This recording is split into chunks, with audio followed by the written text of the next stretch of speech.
Même si la journée promettait d'être festive, cette dernière tourne mal, car Amy se découvre un don surnaturel. Elle croit d'abord perdre la raison et tente de garder le secret de sa condition.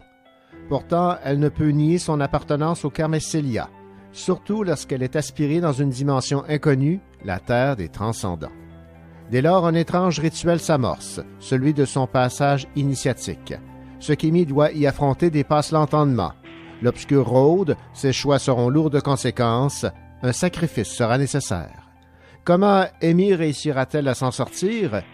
Découvrez-le dans le premier tome de la série Carmessélia, Secrets, rituels et sacrifices de Rachel Graveline que nous avons en ligne. Bonjour Rachel Graveline. Bonjour.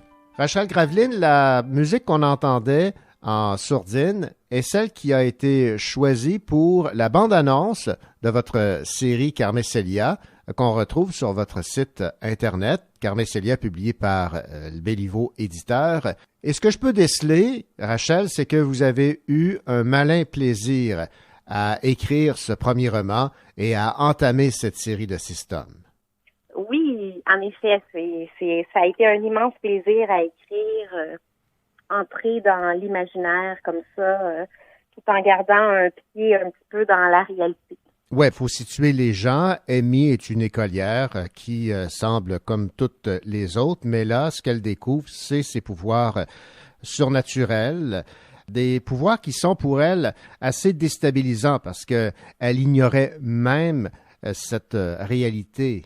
Effectivement, donc Amy, dans le fond, c'est n'importe quelle jeune fille qui se rend une journée à l'école, puis tout d'un coup, ses pouvoirs s'éveillent et elle a aucune connaissance finalement sur le sujet. Et donc, la surprise est totale.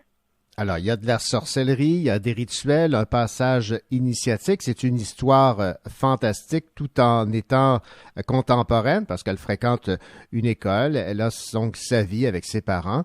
Et ce monde féerique ou ce monde de sorcellerie, c'est quelque chose qui vous passionne.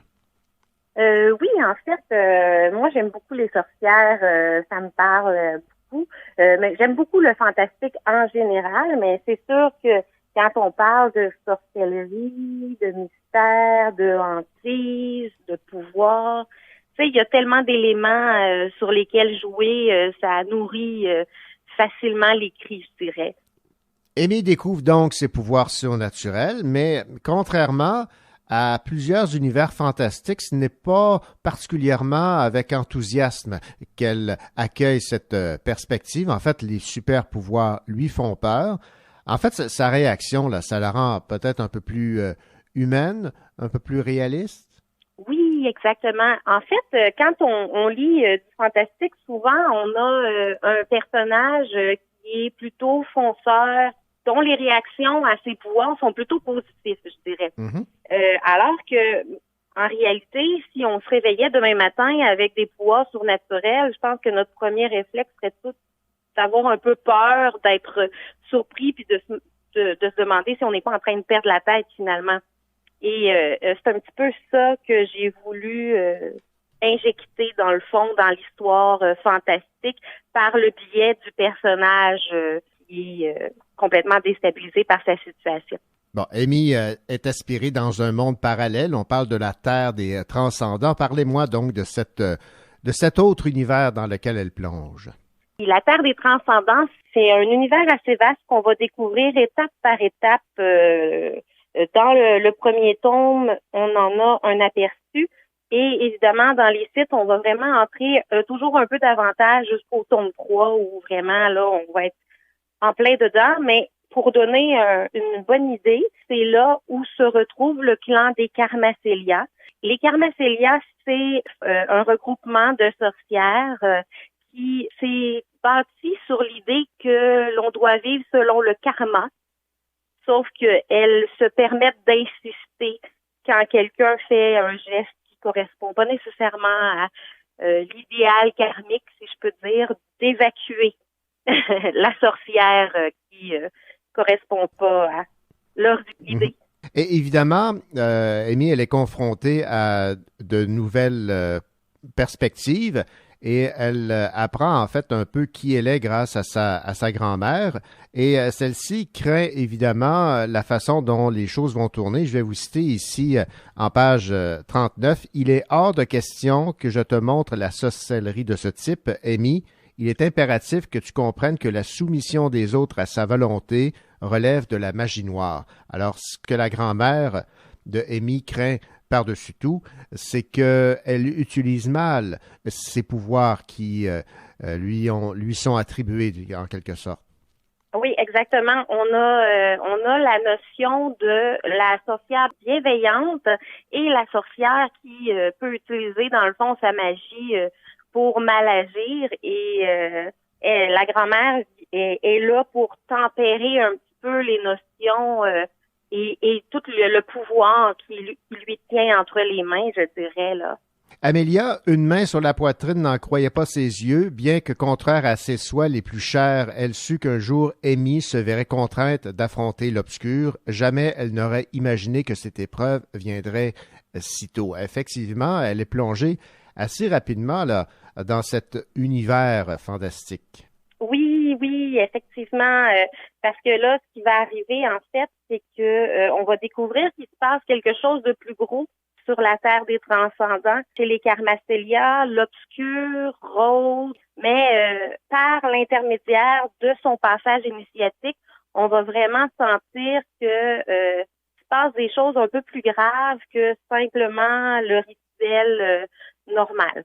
Autre extrait, Rachel Graveline de Carmessélia, où évidemment on a découvert ses pouvoirs qu'a Amy et ce monde auquel elle sera confrontée. Et ce monde auquel elle sera confrontée, elle pourra l'affronter avec quelqu'un pour la seconder par rapport au danger auquel elle sera exposée.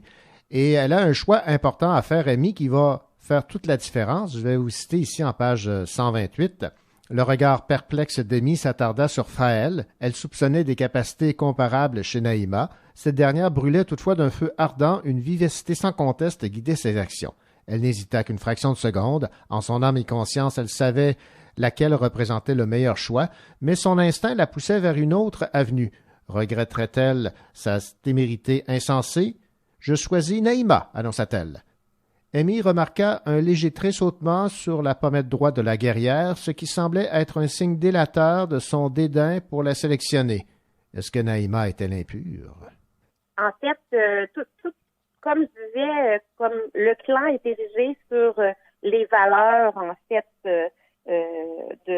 d'agir selon sa bonne foi, sa bonne conscience, d'agir avec bienveillance, si on veut. Le rituel est basé là-dessus, mais il y a comme une problématique dans le rituel, c'est que en faisant le choix de sa comparse de voyage, elle ne sait pas si la personne qui l'accompagne, la sorcière qui l'accompagne, est, elle, bienveillante. Donc, ça change complètement l'enjeu parce qu'elle ne sait pas si elle doit se méfier ou lui faire entièrement confiance. C'est là l'éveil de l'instinct. Voilà. La peur pulsa dans les veines d'Amy qui se pressa de la rejoindre. Elle s'aligna à sa cadence rapide. Une hantise constante l'enveloppait, celle d'être semée dans cette grotte par cette fille. La tension se lisait sur ses traits crispés. Qu'est-ce qui l'attendait dans ce lieu où l'obscur côtoyait la lumière sur une mince frontière entre le bien et le mal? Encore là, on est situé sur ce risque de choisir le mal plutôt que le bien. C'est un filon que j'avais bien exploité. Oh, ben merci. Ben c'est sûr que c'est vraiment cet enjeu-là que j'ai voulu mettre de l'avant parce que c'est un petit peu le pont entre la réalité et la fiction. C'est que en fait, on est quotidiennement confronté à des choix qui vont pas toujours être positifs. Des fois, après coup, on se rend compte que c'était pas la meilleure solution et tout. Ben évidemment, ça c'est mis dans un contexte de fiction et de fantastique, donc l'impact est beaucoup plus élevé. Exactement. Bon, vous auriez pu choisir que Amy opte pour les forces du mal. Est-ce que ça a été tentant pour vous? Oui, effectivement. J'y ai longtemps pensé. Ça a été, en fait, Ce qui est intéressant, je pense, dans la construction de ce premier tome, c'est presque tout au long de l'histoire, moi-même, j'hésitais à me dire, est-ce que je la fais aller vers le bien ou vers le mal? Ouais. Et je pense que ce questionnement-là, je l'ai bien, je pense que je l'ai bien livré au personnage, justement, et ça permet de créer le même enjeu chez le lecteur. Tant et aussi longtemps qu'il n'arrive pas à la fin, il ne sait pas si elle va choisir le bien et le mal. Et je dirais que c'est une notion, c'est un enjeu qui va perdurer dans tous les tomes.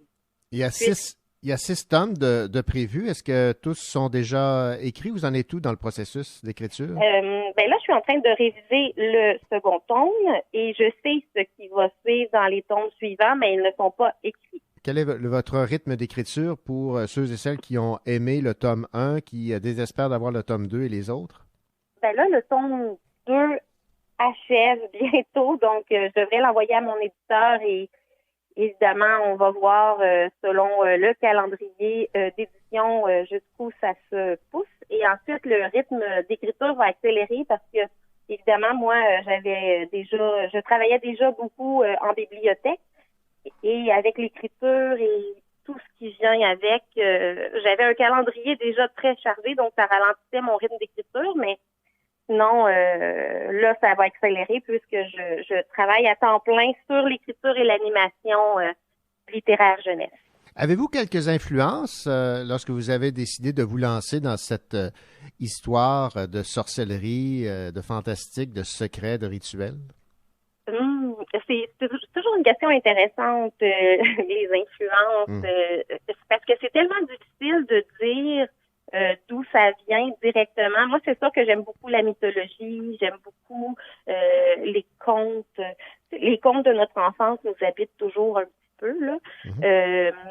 Donc, c'est sûr que ça fait partie de ça. Puis, j'aime beaucoup les livres d'horreur à suspense. Donc, le côté hantise va jouer un petit peu là-dedans aussi. Eh bien, Rachel Graveline, ça a été un plaisir de vous parler. Je rappelle, le titre de votre série, c'est Karmacelia. Le tome 1 a pour titre Secret, rituel et sacrifice. C'est publié chez Béliveau Éditeur. Et on a déjà hâte de lire la suite. Merci beaucoup.